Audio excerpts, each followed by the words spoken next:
नारायण नारायण नारायण, श्रीमन नारायण नारायण नारायण। नारद जी एक दिन त्रिलोकीनाथ भगवान शिव के समक्ष उपस्थित हुए। भगवान शिव जी ने नारद से पूछा कि हे नारद, आज आप बहुत प्रसन्न दिखाई पड़ रहे हैं। तब नारद जी कहते हैं कि भगवान श्री कृष्ण के बाल रूप की महिमा ही ऐसी है कि वो दिल दिमाग से उतर ही नहीं रही है। तब नारद जी की बात सुनकर शिव जी कहते हैं कि वो प्रत्येक कल्प में जब जब अवतार धारण करते हैं तो हम उनके इस बाल रूप का दर्शन करने अवश्य जाते हैं, क्योंकि इस रूप में उनके दर्शन और कभी नहीं हो सकते, कई युगों के बाद ही होते हैं। इधर भगवान शंकर जी श्री कृष्ण के बाल स्वरूप का दर्शन करने साधु वेश धारण कर गोकुल में पहुंचते हैं। गोकुल में माता यशोदा के द्वार पर पहुंचकर साधु भेष में भगवान शिव आवाज लगाते हैं, अलख निरंजन। ये आवाज श्री कृष्ण के कानों में पहुंचने पर बाल कृष्ण ने मुस्कुराकर पालने से ही भगवान शिव को प्रणाम किया। इधर शिव जी ने भी उनको मन ही मन प्रणाम किया। कहा, प्रभु अपने बाल रूप का दर्शन दो। बाल कृष्ण ने कहा मन ही मन, हे प्रभु, मेरा बाल स्वरूप तो अभी माता यशोदा के पास गिरवी रखा है, उन्हीं से मांगना पड़ेगा। फिर भगवान शिव जी जोर से अलख निरंजन की आवाज लगाते हैं। हाथ चक्र त्रिशूल बिराजे, अलख जगाऊं सारी नगरी में। बाल कृष्ण का दर्शन करने आए सदा शिव गोकुल में। श्री कृष्ण का दर्शन करने आए सदा शिव गोकुल में। अली गली में हेलो जी मारो, हेलो पड़ो नंद पोली में। महला में बैठी माता यशोदा, आवाज गई बक कान में। आवाज माता यशोदा के कानों में पहुंचती है तो माता दासी को कहती है कि जाकर देख तो कौन आवाज लगा रहा है। दासी आकर देखती है तो एक साधु, जिसकी वेशभूषा थोड़ी भयानक, हाथ में त्रिशूल कमंडल लेकर खड़ा है। दासी जाकर कहती है, माता, एक साधु बाहर खड़ा है, मुझे तो उसकी वेशभूषा ठीक नहीं लग रही है, कहीं कोई भेष बदलकर राक्षस तो नहीं है। माता यशोदा कहती है, वो साधु वेश में है और साधु को खाली हाथ लौटाया नहीं जाता। इतनी सुनकर आई यशोदा, आए खड़ी दरवाजा पर।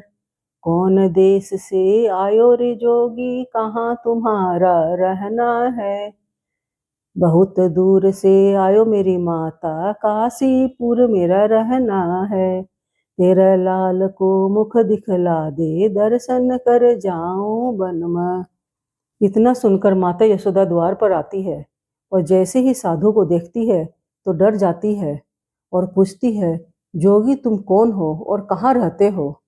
तो जोगी कहता है, माता, मैं बहुत दूर से आया हूँ और कैलाश में रहता हूँ, मुझे तेरे लाला का मुख दिखला दो, मैं उनके दर्शन करके वन में चला जाऊंगा। तो माता कहती है, कैलाश में रहते हो तो वहां भगवान शिव के दर्शन करो, मेरे लल्ला का क्यों। तो जोगी कहते हैं, माता, शिव के दर्शन करना तो आसान है, पर तेरे लल्ला का तो कई युगों के पश्चात दर्शन होता है। माता, मुझे तेरे लल्ला का मुख दिखला दो। थाल भरो हीरा मोतिया को लाई, ये लो बाबा जी थारी झोली में। हीरा रे मोती चारों कूट का, भरिया मेरी झोली में। तेरे लाल को मुख दिखला दे, दर्शन कर जाऊं वन में। तब माता यशोदा हीरा मोती का थाल भरकर साधु को देने द्वार पर आती है और कहती है कि जोगी, तुम ये भिक्षा लो और यहाँ से जाओ, मैं अपने लाल को तुम्हें नहीं दिखला सकती। तब जोगी अपने कमंडल से हीरे मोती भरकर माता के ही थाल में डाल देते हैं और कहते हैं कि हे माता, हीरे मोती जवाहरात तो मेरे पास बहुत हैं, मुझे इसकी कोई कमी नहीं है और न ही जरूरत है, तुम तो बस अपने लाल का मुख मुझको दिखला दो। उसकी झोली से हीरे मोती का चमत्कार देखकर माता डर जाती है और सोचती है कि ये तो जरूर मायावी लगता है और कहती है, आंख तुम्हारी काली रे पीली, सूरत लगे जैसे बाघन की। मेरो तो लालो कल को जन्मो, नजर लगे इस जोगी की। तुम्हारी आंखें तो काली पीली है और सूरत से तुम भयानक लगते हो, मेरा तो लल्ला कल का जन्मा हुआ तुमको देख कर डर जाएगा। यह सुनकर योगी कहते हैं, तू माता मेरी भोली रे डाली, वह बालक नहीं डरने का, तीन लोक न आप डरावे, दाता है त्रिलोकी का। तू माता मेरी बहुत भोली हो, तुम्हारा बालक मुझे देखकर डरेगा नहीं, बल्कि उससे तो त्रिलोक डरता है, वो त्रिलोकी नाथ है। योगी की ये बातें सुनकर माता यशोदा को थोड़ी तसल्ली होती है। इतनी सुनकर गई यशोदा, ले आई श्री कृष्णा को, दोनों की नजरा आमी सामी, शीस झुकाई बकचर नाम, बाल कृष्ण का दर्शन करने आए सदा शिव गोकुल में।